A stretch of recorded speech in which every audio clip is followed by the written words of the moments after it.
guys, Otterpop here, and welcome to another Dan vs. review. This is the review for for Season 1, Episode 17, Dan vs. the Fancy Restaurant. So if you're looking for the reaction, the actual reaction is going to be in the link down in the description below, as well as a whole bunch of other links, hint hint. So go ahead and watch that if you're interested in that, but this is the review portion, which, as you all know at this point, or as you probably shouldn't know but at this point, starts off with a quick recap of the episode. So a new French restaurant has replaced Dan's favorite sandwich shop, and he wants to get rid of it. Inciting a revolution might be the best way to do it. A little more on that later. There's a reason I specifically introed with it that way. So the first thing that I wanted to quickly mention was a little bit more on Dan's personality. Yes, I know some of you are probably tired of this by now. Sometimes I am, but at the same time I'm not, because, you know, character analyses kind of really get me all hyped for all different kinds of characters, relationships, and stories and whatnot for future episodes, or even current episodes, or even past episodes. I'm sorry, I'm ranting. The only major thing I noticed with Dan's personality that seemed a little bit interesting to look at, you know, as compared to previous episodes at least, was the fact that he does seem to have a little bit of morality, as he did free some rabbits and lobsters from being eaten, or at least being made into food, even though they were kind of run over or eaten shortly afterwards anyways. I mean, technically all the rabbits I think got run over, and, you know, one of the lobsters was eaten, but the rest kind of went off free, but I don't know if there was any water nearby, so I really don't think that they're gonna last long, but at least Dan has a little bit of morality. But he's shown most of it towards or around animals, so I don't know. I wonder if it's just kind of a people thing that he mostly doesn't like, which would kind of make sense because, you know, I kind of get that. I'm not very much of a people person myself. A lot of people may actually be surprised, but I really do not like people. I don't like talking to people. It makes me very anxious.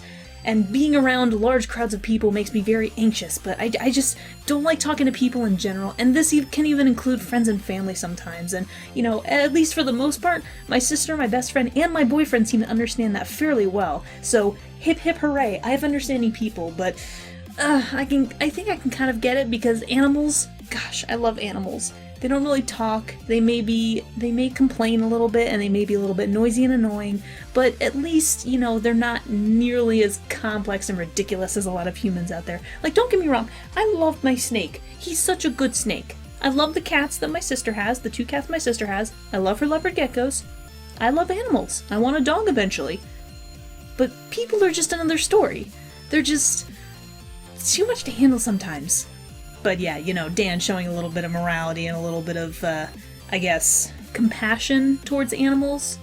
I mean, again, the only time we really see him being, like, really compassionate or considerate about, you know, someone else's well-being is whenever he's referring to Miss Mumbles, or when he's like, let's free these animals, or, you know, he was gonna blow up the animal shelter, but he's like, fine, I'll let you guys go instead. So, I mean, at least he proves he's got a little bit of morality in him.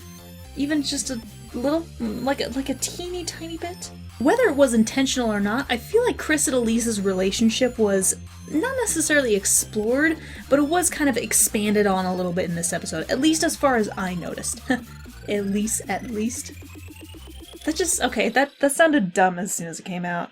At the very beginning of this episode, Elise confides in Dan, not to Chris's knowledge, that she forgot about her and Chris's anniversary. Chris later admits that he did the exact same well, he shortly after admits that he did the exact same thing, so they both forgot about their own anniversary.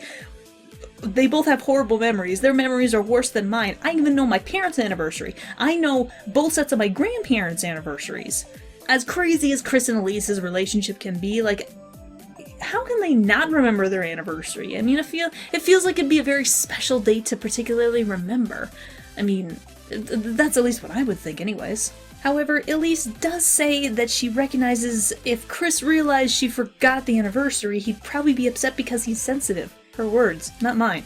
So at least she seems to care about him and his feelings, which does kind of strengthen the strangeness of their relationship to some extent. Like, I guess, in a way, despite everything that Chris puts Elise through because of Dan in so many instances, they still have a very strong bond and a strong relationship with a strong marriage in a bigger sense. Like, I feel like that's a little bit of proof of that. Not to mention, they've been in plenty of disagreements in the past, especially as it pertains to Dan, but at least they do seem to be a little bit of agreement that, you know, the whole fancy restaurant, the drinks, the prices, the pretentiousness is just a little bit too much. They definitely seem to agree on the ridiculousness of everything associated with said fancy restaurant. Cafe Puree. That was actually pretty good. And Chris and Elise recognize that their anniversaries always seem to be interrupted by Dan, and yet they don't seem to care. And they seem to, like, realize that, oh, we don't need to wait for a special occasion to, you know, spend time together or have a nice dinner together, which is like, you know what? That is a fantastic message that I can absolutely get behind. You don't need to, you know, spend a crap ton of money to, you know, have a good time with the person that, you know, you love or your partner or something like that. That is an absolutely great message. And I partially love that about Chris and Elise's relationship, that despite the weirdness of it, especially as it pertains to Dan, or at least as it pertains to throwing Dan in the mix, but despite all that, they seem to have a very good, strong relationship. Again, enough to the point where Elise has, you know, tried to make Chris feel better on a number of occasions, like when Elise's parents were in town. So, yeah. It's definitely a great message to spread that, you know, yeah, you don't have to spend obscene amounts of money for every single occasion in order to, you know, spend the time with your special individual, you know, partner, sibling, family, best friend. Like, it's all about the spending time together, which, I mean, technically, thinking about that makes me think a little bit more about love languages, but I'm not even going to talk about that. That's probably for something completely different, whether it's a different episode or just something completely different. But yeah, it's all about spending quality time with one another, not the quantity of how much you have to pay for every instance that you spend together. Good on you, Dan Versus. Good on you for putting that message in there, especially with Chris and Elise. I feel like them knowing that, and their personalities and the relationship that they have with one another, I feel like them coming to that kind of realization makes sense, and it works. So yeah, using the two of them to facilitate that kind of, you know, message spread to other people, it totally makes sense, in my eyes at least.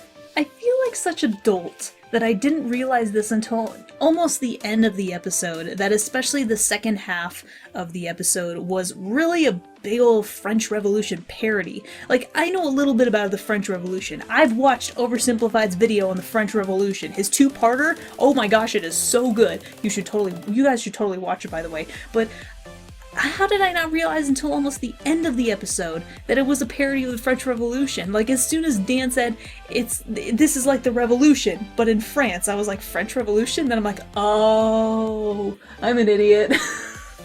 But like, come on. The chef, the host, all the other chefs, all the staff, everybody is French. This is a fancy restaurant in frickin' LA.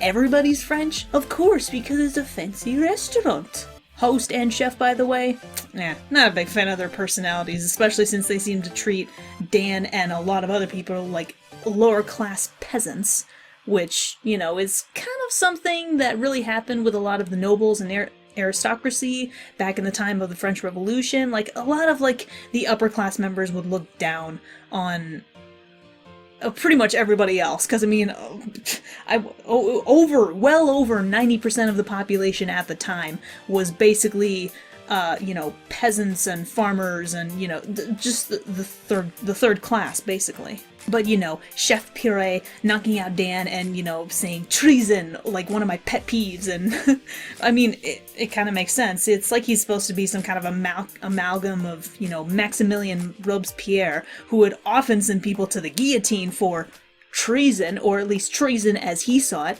You know, you look like you're, you know, thinking about, you know, wanting to support the king and the clergy and the nobles to the guillotine. Like, he would throw people to the guillotine for just all kinds of reasons. He basically became a tyrant, which is kind of what Chef Puree was becoming a little bit as well. So, I mean, it kind of makes sense. There were like hundreds of thousands of people that got sent to the guillotine, I think, or at least tens of thousands. So I'm not surprised that Chef Puree kind of did the same thing. Or at least suggested the same thing. Or, you know, thought even the tiniest little offense, treason, it's just like Robespierre. Yeah, you make a single mistake, you get tossed right into the dungeon of the restaurant. That sounded, I don't like how that sounded. No, thank you.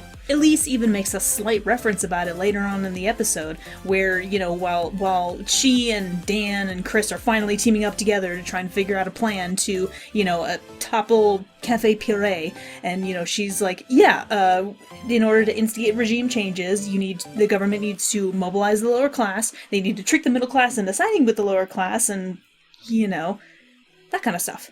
Which is kind of, in a way, what happened with the French Revolution. I didn't even do too much research on it otherwise, but it probably could also be a little bit what happens with, you know, other governments trying to instigate regime changes as well, or whether they're, you know, trying to get nobility or monarchies out of the way. Like, I don't know, maybe it's a method that actually works, but it is basically what happened in the French Revolution, so if it has the capability of working, then yeah, I could see why she would know that kind of stuff. She does work for a quasi-governmental association or something, doing all kinds of crazy spy gear type nonsense and infiltration, and knows hand-to-hand combat and whatnot, so, like, yeah, of course she would know that. Dan even gives a big speech towards the end of the episode that sort of incited the rebellion or revolution, which, if I'm recalling correctly, I do believe parallels some of the, you know, radical movements and speeches that were made during the time of the French Revolution, especially once the monarchy, once power was starting to be taken away from the monarchy, at least. Like, I think that's a parallel. I can't exactly remember for sure, because again, I'm not an expert on the French Revolution, but I do at least know little bits here and there. And then at the very end of the episode, it was implied with dialogue as well as some sound effects in the background that Chef Puree met with the guillotine. Yeah. Which ended the revolution? Sort of? I say sort of because all the chefs in the dungeon who were, you know, in the dungeon for, you know, making mistakes that Chef Puree thought were mistakes, but all the chefs in the dungeon are now running their own, like, sandwich place, and they're basically using the same techniques that Chef Puree used to manage the shop and whatnot, so it kind of ended the revolution, but not entirely, which is kind of what happened with the French Revolution, and a couple of other little random miscellaneous bits from here and there. The hobo man reappeared in this episode to, you know, steal one of the lobsters that Dan let loose, so it's funny that that's a character that's become a recurring character, whether for tiny roles or big ones. Like, I'm sure, I know for a fact that he's appeared in, like, just a couple of cameos in a couple of previous episodes, and he had a major role in, what was it, Dan vs. Art, I think, which was a few episodes ago. So he definitely had, you know, some, you know, cameos, but then some other semi-prominent roles, but it's just fascinating that he is a character that just keeps on reappearing for whatever reason. And I think I mentioned it in the reaction, which is why I'm mentioning it here, is that by this point, I still thought that Dan was in his 20s. Ooh, how I was wrong. How I was very, very, very wrong. But that particular bit is for a future video. I'm not gonna worry about that now. So, thank you all for watching. I hope you guys have enjoyed this reaction as well as the review, and as usual, until the next video guys, check you laters.